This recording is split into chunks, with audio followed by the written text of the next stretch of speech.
Казвам се Георги Панчев и съм съсобственик и съосновател на фирма Булмет Консулт. Аз съм Лилия Костова и съм управител на фирма Булмет Консулт. Аз съм Елена Петкова и съм маркетинг директор на Булмет Консулт. Фирмата се занимава с дистрибуция на апаратура за естетичната индустрия. Представяме някои от най-големите брандове в световен мащаб. Предлагаме на българския пазар апарати за разкрасяване, лазерен за епилация, апарати за оформяне на тялото, за подмаляване на лицето, всичко свързано с естетиката. Работим с най-добрите дерматолози, пластични хирурзи, гинеколози, с естетични клиники и естетични центрове в България. Преди 10 години започнахме 3 души, а в момента сме 24 човека. Около 60% от машините, които са инсталирани на българския пазар в момента, са продадени от нашата фирма.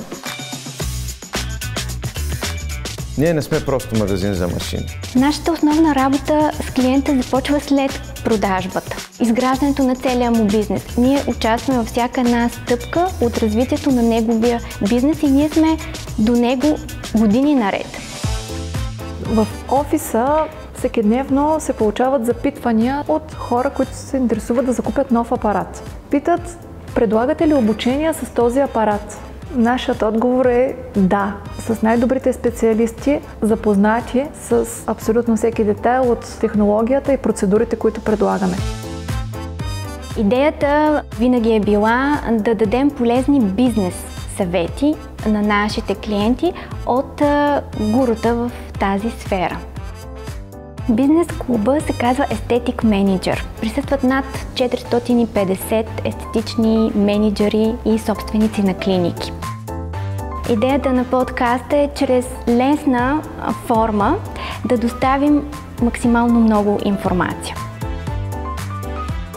Аз съм изключително горда с него, тъй като той е продукт, който изцяло разработваме и правим в Булмет. Честно казано, аз съм доста горд с нашите награди. Това е наградата на Cocoon Medical за най-добър дистрибутор на лазер ревизион в целия свят. Затова нашата индустрия е толкова интересна, защото тя е съчетание от наука, високи технологии, външна красота и психическо удовлетворение.